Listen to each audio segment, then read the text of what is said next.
and then he wished her a happy journey.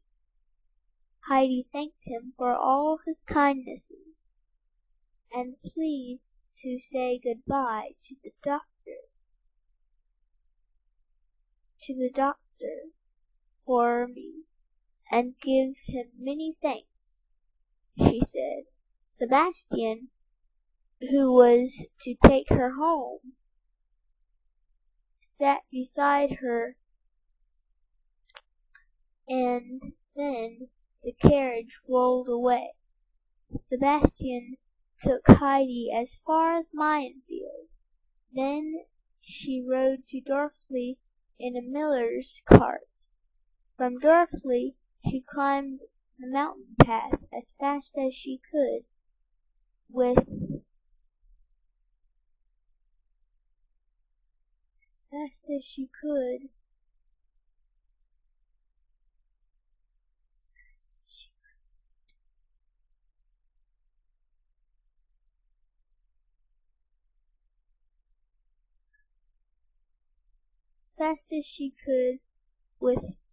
only one thought on her mind. Would she find Peter's grandmother sitting in her usual corner by the spinning wheel? At last, Heidi saw grandmother's hut. She ran faster, and her heart beat louder and louder until she reached the door. She opened it, and then she was standing inside, unable to make a sound. "Oh my!" cried a voice from the corner. That was how Heidi used to run in. If only she were here now. "It is I," grandmother cried. "It is I, grandmother," cried Heidi, as she ran and knelt beside the old woman. Heidi told her how unhappy she had been, thinking that she might never see her again. She took grandmother's hand. "I must go home to grandfather," she said, "but tomorrow I shall come back."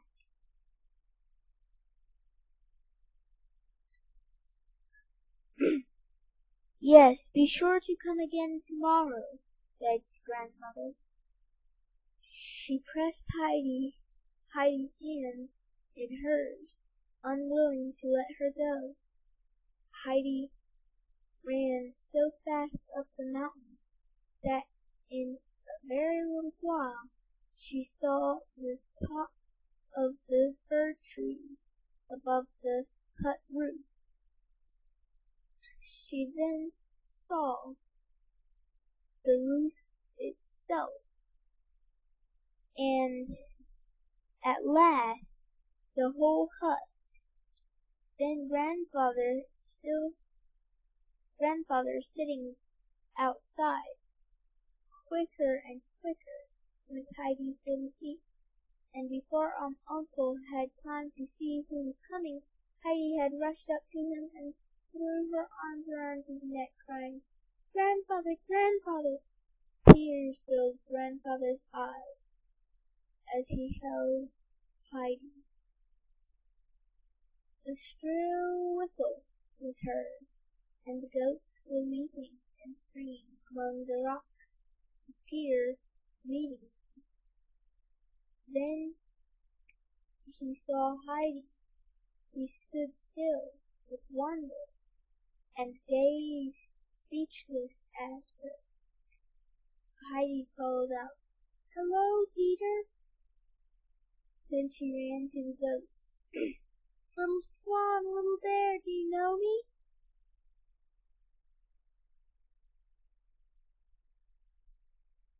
They knew her at once. The animals knew her voice at once, and they began rubbing their heads against her and bleating joyfully. "I am glad you are back," said Peter. his whole face beaming with joy. She was with her friends on the mountain. She had hugged her grandfather and heard the wind in the fir tree. At last she was home. As Heidi sat with her grandfather that evening, he opened the envelope from Clara's pocket. "There is money in here for you," he said. "You can buy a bed, dresses, and anything else you need." "I already have a bed," Heidi answered, "and Clara has given me all the new dresses I want." "Oh!" she cried. "Oh!" she cried gleefully. "I know just what I will do with it. Grandmother can only afford to buy hard bread, black bread, hard bread, black bread. She must have a fresh white roll every day, and 2 on Sunday, and Peter can bring them up from the Braithwaite baker in Dorking. Grandmother will never be hungry again, and she will grow stronger. Maybe she will even speak." After supper, Heidi found her bed already made up for her. The straw had been piled high for it, and it smelled grainy. Grandfather had carefully spread and tucked in the clean sheets, and when Heidi lay down, she slept more soundly than she had for a year. Grandfather got up at least 10 times during the night and climbed the ladder to see if Heidi was all right. He could not believe that she had come home. Sunday bells. The next morning was Sunday. The sound of the church bells rang up from the valley, and the birds sang their morning song. Grandfather called, "Come along, Heidi, put on your best dress. We are going to church together." This was very strange, because Uncle did not go to church. Grandfather put on his best clothes, and Heidi dressed quickly. Soon they were walking into the church in Dorking.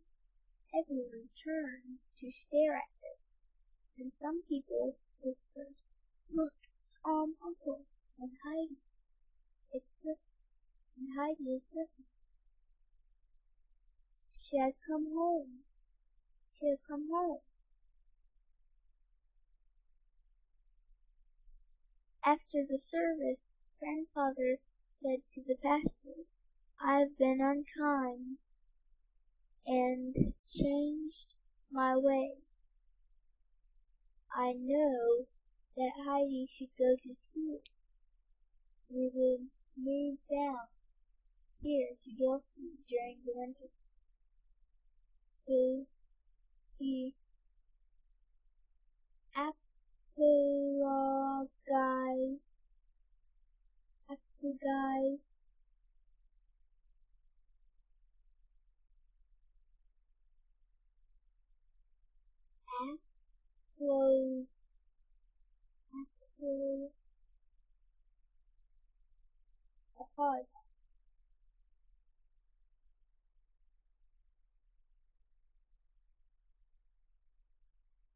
apologized for having been stubborn and unfriendly. The pastor smiled, and the villagers came forward to shake Uncle's hand. "We are so pleased to have you with us again,"